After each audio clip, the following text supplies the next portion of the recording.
Boa noite, presidente. Boa noite, vereadores. Boa noite, assessores parlamentares. Boa noite à comunidade que está presente. Quero também saudar as pessoas que nos acompanham pelo YouTube. Cumprimentar os representantes do Executivo que aqui estão. E dizer assim também que, como é de costume, né, a gente sempre usa os nossos limites de proposições para apresentar aqui no Legislativo, trazendo as nossas preocupações em relação à nossa cidade, né? Uma das primeiras proposições que eu quero falar hoje, ela está relacionada à questão da área da educação, novamente. Nós que temos esse olhar, assim, esse acompanhamento das políticas públicas na área da educação, eu tenho feito visitas às escolas, às EMEIs, né, Escolas de Educação Infantil, também as escolas de ensino fundamental, escolas estaduais. E aqui eu trago uma preocupação que está bem latente em relação às EMEIs, né? A gente já vem falando isso aqui muitas vezes. Na sessão passada eu usei durante o expediente para externar a minha preocupação, e a secretária de Educação estava presente na sessão, e eu aproveitei também para fazer essa abordagem. E no que se relaciona à questão ainda a falta de professores nas escolas infantis e monitores, né? Essa preocupação se dá pela grande responsabilidade que os profissionais têm para com as crianças, né? São crianças pequenas, exigem muita atenção e cuidado, e nós sabemos que hoje algumas turmas estão sem um professor ou está faltando um monitor.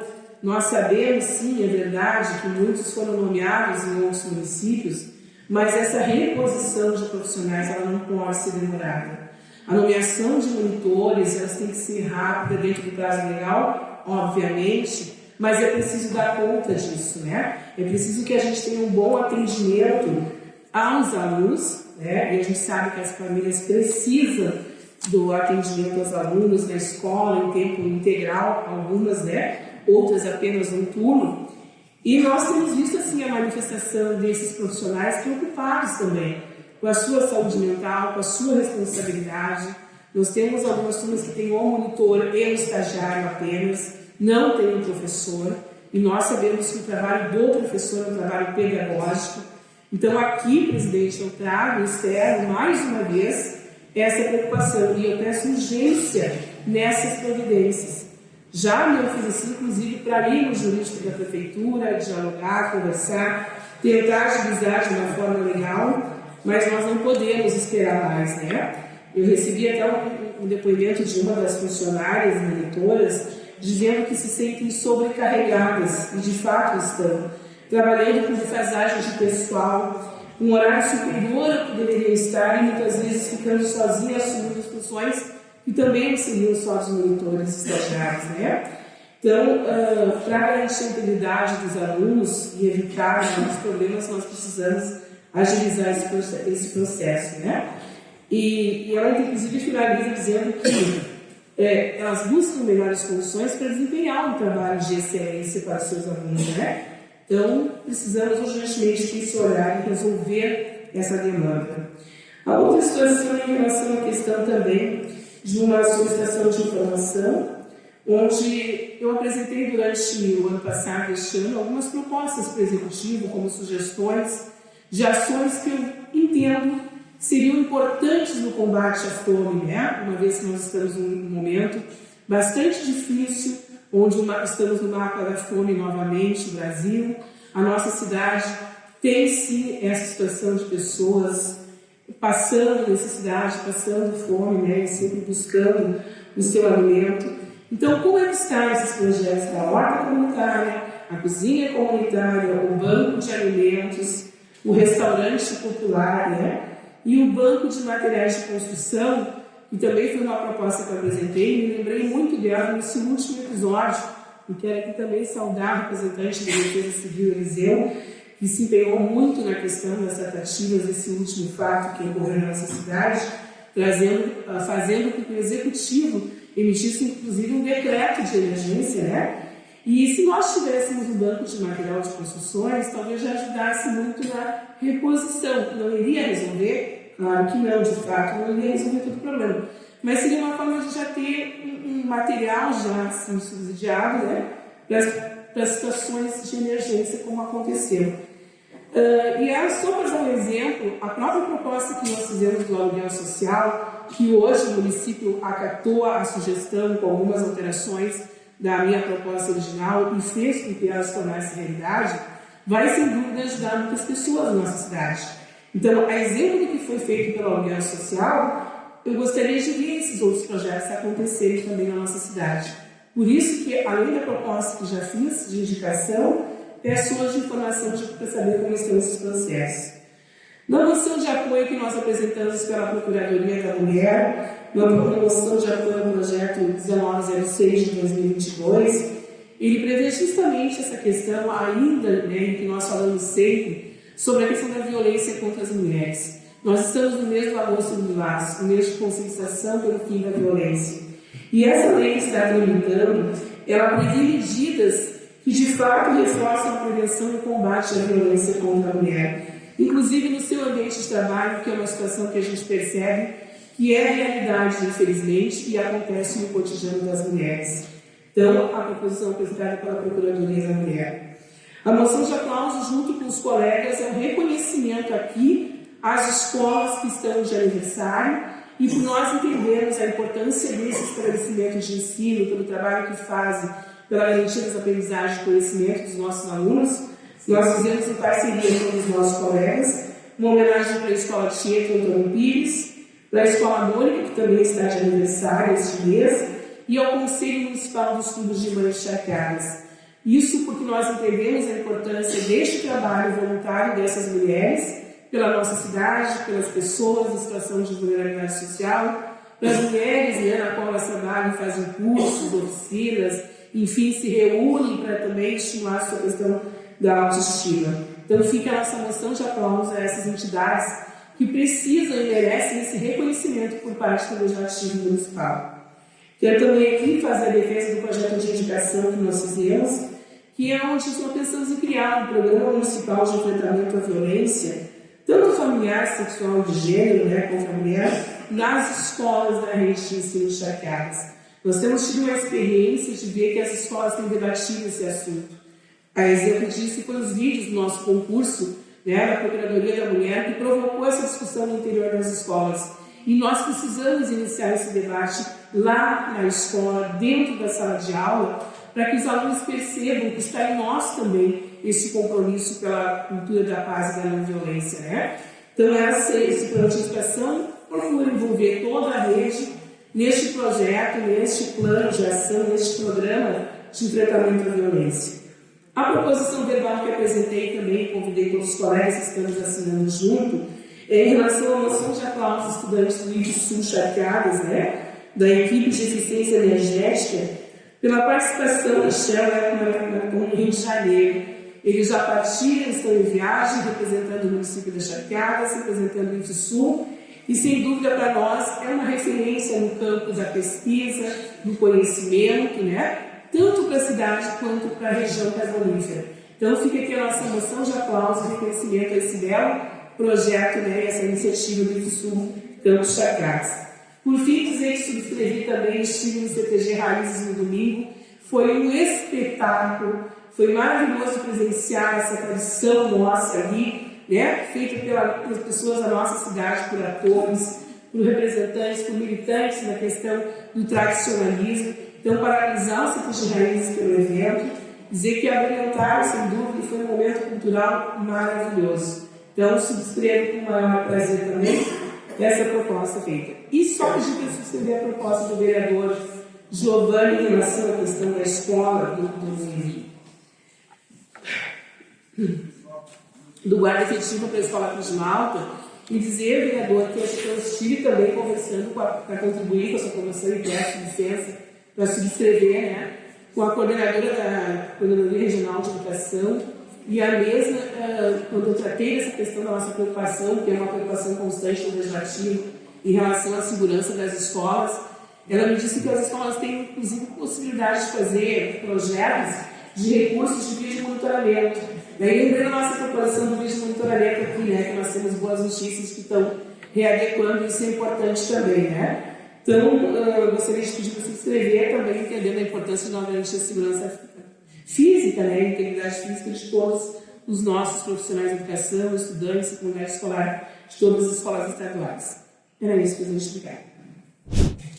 Então, presidente, eu gostaria, sim, de fazer uma fala sobre a questão do plano diretor, dizer que é um projeto, sem dúvida, que precisa ser discutido pela comunidade como um todo, né?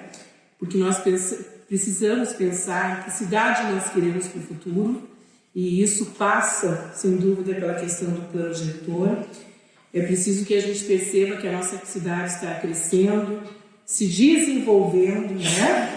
E que para isso a gente precisa estar aqui atento a essas mudanças, com bastante responsabilidade. E nós sabemos que essa lei de 2006, e que a lei de 2006 prevê que ele seja revisto, né?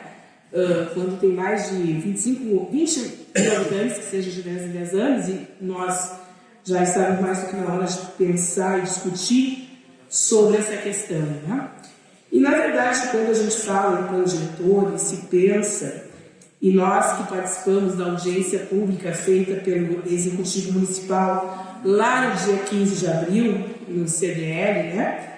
Nessa audiência pública se viu a apresentação por parte dos técnicos em relação ao principal ponto, assim, o ponto fundamental de discussão é a questão da verticalização da nossa cidade, né? Hoje nós sabemos que a nossa cidade ela é toda na horizontal, praticamente. Muito poucos prédios com 2, 3 pisos, né? E o que prevê essa mudança aqui é fundamentalmente a questão de que se torne uma cidade mais verticalizada, né? Isso é importante a gente informar para as pessoas, né? Sempre se preocupa, nós nos preocupamos, eu fui uma das pessoas que manifestei na audiência do Executivo e aqui em reuniões que nós tivemos, da viabilidade técnica, porque eu sou moradora de Charquadas há 53 anos e, na verdade, eu sempre ouvia dizer que não poderíamos ter prédios mais de 3 pisos em função da nossa mina, né?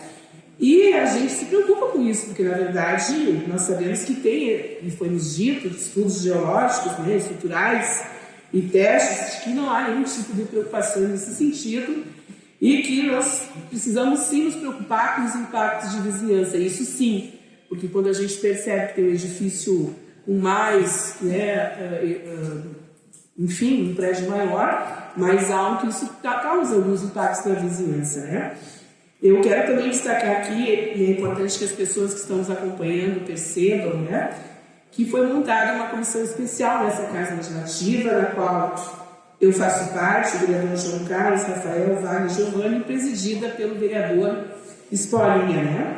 E que nós tivemos 2 reuniões de estudo, né, vereador presidente, que foi dia 29 de junho e no dia 31 de julho, e que deu, né, como encaminhamento a nossa audiência pública aqui no Legislativo, dia 18 de agosto, como bem já citou o presidente do Legislativo. Eu quero dizer assim também que nós nos preocupamos com alguns pareceres. O parecer do IGAM é favorável, o parecer do Conselho da Cidade também, né? Tivemos uma explanação com os técnicos que compõem hoje essa equipe que fez o trabalho, o estudo, né? E aqui eu quero fazer essa referência aos funcionários da Prefeitura, o Fernando, o Douglas, né, a Rosângela, o Paulo, a Daniela, que são os técnicos que trabalharam nesse projeto, né, de alteração. Conversamos com eles, ouvimos também, ouvimos as manifestações dos técnicos, né, e faço esse apanhado para que as pessoas possam verificar que, de fato, a gente tem acompanhado, assim, né, e que essa revisão do plano diretor ela é necessária, evidentemente, tanto para o governo municipal quanto para a população de forma geral, né? Porque a gente quer ver realmente a nossa cidade crescer. E isso faz com que a gente tenha uma leitura real da situação que nós hoje temos e que nós queremos para o futuro. Então, e é preciso repensar uma série de coisas, né? A repensar a questão do espaço físico, do espaço ambiental, do espaço econômico e social também, né? Por meio de um processo de participação que envolva todo o município. Eu só acho, e quero aqui destacar, presidente, que projetos dessa natureza, que são bem complexos, que os mapas eram bem complexos de se entender, nós temos que criar uma dinâmica de audiência pública que nos possibilite uma maior compreensão das pessoas e da população em relação às alterações. Por isso, assim, que em poucos minutos eu fiz essa explanação para que as pessoas entendam, né, da complexidade, mas ao mesmo tempo que isso vai trazer um desenvolvimento para a nossa cidade, né? E o próprio secretário que esteve aqui disse que perdemos já de ganhar o crédito da Caixa em função dessa questão estrutural, né? Então, mas é importante que a gente pense uma audiência pública mais efetiva quando a gente chama a comunidade a participar. Porque, de fato, os termos são muito técnicos. Até para nós, vereadores, que não atuamos nessa área de planejamento urbano, né? A gente precisa estudar e entender quantas perguntas, quantos questionamentos nós fizemos. Tanto é que depois da audiência do Executivo, lá de 15 de abril, para o projeto que hoje chega na casa, aconteceram algumas alterações por conta de coisas que nós levantamos, de questionamos, apontamos, contribuímos, né, nessa construção desse projeto de lei. Então, eu só queria fazer essa explanação para que as pessoas entendam assim, que é um projeto importante, de fato vai acontecer, né, vai ser aprovado, obviamente, e que a gente precisa estar atento aí participando dessas discussões da cidade que nós queremos para o futuro. Obrigada. Eu vou ser breve também, presidente, mas eu quero aproveitar aqui e me manifestar em relação a uma preocupação que tem sido constante aqui, nossa, no Legislativo, e eu particularmente já apresentei proposições referentes à questão que foi trazida de outras formas e para outros pontos da nossa cidade em relação ao DAER, né? Eu tenho estado muito preocupada, não só eu, como toda a comunidade que espera isso diariamente, em relação à nossa ponte, né? A ponte Arroio dos Ratos. E eu quero dizer que isso já foi motivo de proposição no dia 15 de fevereiro deste ano, dia 4 de abril, e dia 28 agora de julho eu fui na Superintendência em Lajeado conversar diretamente lá, e fui recebida pelo senhor Jorge Osvaldo, que é o dirigente administrativo, e onde eu levei, protocolei, eu fiz pessoalmente, queria conversar com o superintendente administrativo no momento, mas deixei o documento, e a minha manifestação, né, que não é só minha, é da comunidade, em relação à ponte. Na verdade, eu passei essa semana lá no dia de chuva e fiquei mais aflita ainda, né, porque as condições estão péssimas. Nós já temos, assim, de forma incisiva, protocolado aqui pedidos. Hoje foi em relação ao RS 401 aqui, no ponto ali da Santa Bárbara. O vereador também apresentou ali em relação à frente da Gerdau. E quando fui lá no dia 28, disseram que na semana seguinte estariam aqui fazendo um trabalho, né? E também utilizando os recursos para revitalizar a ponte ali, tanto no que se refere à questão da recuperação asfáltica, que eu fiquei impressionada, assim, né, as formas como está, reparos, pintura, iluminação, a questão da sinalização da ponte, né? É preciso que a gente fale sobre isso aqui e registre, presidente, antes que aconteça algo mais grave ali, né? Isso está colocando em risco a vida das pessoas. É uma situação precária, né? A população utiliza muito esse acesso a essa ponte, não só nós aqui de Chapeadas, mas da região. E o que nós vimos? Péssimas condições. Então eu quero aqui externar mais uma vez, né, que nós precisamos agir de fato. Talvez a gente tenha que chamar o DAER aqui numa audiência para tratar todos esses assuntos, em especial da ponte, né? Não dá mais. A população fala, coloca nas redes sociais com plena razão, né, porque é preocupante, e nós precisamos fazer algo mais incisivo em relação a isso, né? Então eu deixo aqui esse registro e até uma divulgação, porque falam que vem, estão vindo e não aparecem, né? Então acho que precisamos dar uma pressão maior aí na questão do DAER. E da mesma forma também fazer esse registro dessa Semana Nacional da Pessoa com Deficiência, que está acontecendo, né? Onde esse ano o tema é superar barreiras e vencer os preconceitos. Nós sabemos o quanto é necessário ainda políticas públicas voltadas à inclusão, contra a discriminação e o preconceito, que nós sabemos que as pessoas com deficiência passam diariamente, né? E quando a gente ouve as pessoas, elas dizem para a gente que precisamos, e evidentemente precisamos de políticas públicas voltadas com esse olhar para pessoas com deficiência, né? Porque a gente possa evitar essas formas de discriminação e preconceito que são presentes no dia a dia, seja na escola, seja na cidade, enfim, nos espaços, né, de espaços públicos e privados. Então, a gente precisa transpor esse desejo nosso de investimentos e inclusão em realidade, de fato, né?